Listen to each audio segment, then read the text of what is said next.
దేవుని ఘనమైన నామమునకు స్తోత్రములు. ఈ వాగ్దానమును వింటున్న మీకందరికీ మన ప్రభువును ప్రియ రక్షకుడైన యేసుక్రీస్తు నామములో శుభములు, మా హృదయపూర్వకమైన వందనములు.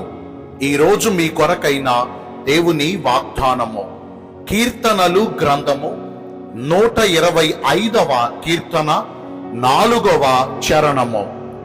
యెహోవా మంచి వారికి మేలు చేయుమో. మంచి దేవుడైన యేసయ్య ఈ మంచి వాగ్దానమును నిశ్చయముగా నేడు మనందరి జీవితములలో నెరవేర్చునుగాక. ఆమేన్. ఈ వాగ్దానాన్ని మనం పరిశీలిస్తే ఇశ్రాయేలునకు కాపరి అయిన యెహోవా దేవుడు మంచి వారికి మేలు చేసే దేవుడు. అంటే దేవుడు మనకు మంచి చేయాలంటే, ఆయన ద్వారా మనము మేలు పొందుకోవాలంటే, ఆయన మనందరినీ ఆశీర్వదించాలంటే మనము మన దేవుడైన యెహోవా దృష్టికి మంచివారు అనే సాక్ష్యాన్ని పొందాలి. ఎవరైతే మంచి క్రియలు చేస్తారో, మంచి ప్రవర్తన కలిగి జీవిస్తారో అట్టి వారిని నిశ్చయంగా దేవుడు ఆశీర్వదిస్తారు. ఆయన మంచి వారికి మేలు చేసే దేవుడు. ఒకవేళ మంచి వారికి ప్రారంభములో కొన్ని కష్టాలు, కొన్ని ప్రతికూల పరిస్థితులు, కొన్ని ఊహించని సంఘటనలు, కొన్ని ఇబ్బందులు కలగవచ్చేమో కానీ ఎల్లకాలము ఆ శ్రమలలోనే ఉండిపోరండి. మంచివారికి కష్టాలు కలగవని నేను చెప్పను. నీతిమంతునికి కలుగు ఆపదలు అనేకములు, కానీ వాటన్నిటిలో నుండి నిశ్చయముగా ప్రభు వారిని విడిపిస్తారు, గొప్ప చేస్తారు. మనమున్న శ్రమలో మనకు తోడుగా ఉంటారు. ఆ శ్రమలన్నిటిలో నుండి మనలను విడిపించి గొప్ప చేసి దీర్ఘాయుష్ను మనకు ప్రసాదించి ఆయన రక్షణను మనకు అనుగ్రహిస్తారు.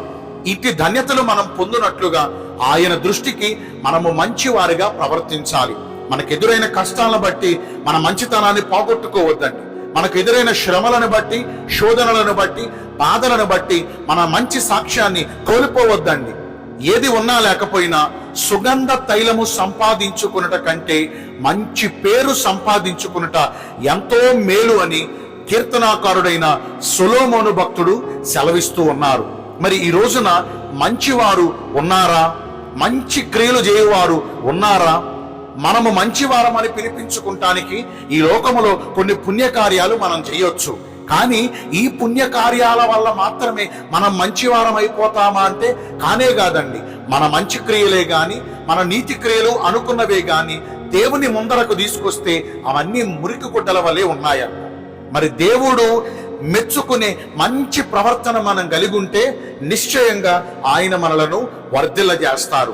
ఆయన మనకి ఎప్పుడు తోడుంటారండి. మంచివారిని దేవుడు ఎప్పుడు విడిచిపెట్టరండి. చూడండి, భక్తుడైన దావీదు సుబుద్ధి కలిగి ప్రవర్తించాడు. దేవుని దృష్టికి ఇష్టమైన ప్రవర్తన కలిగి జీవించాడు.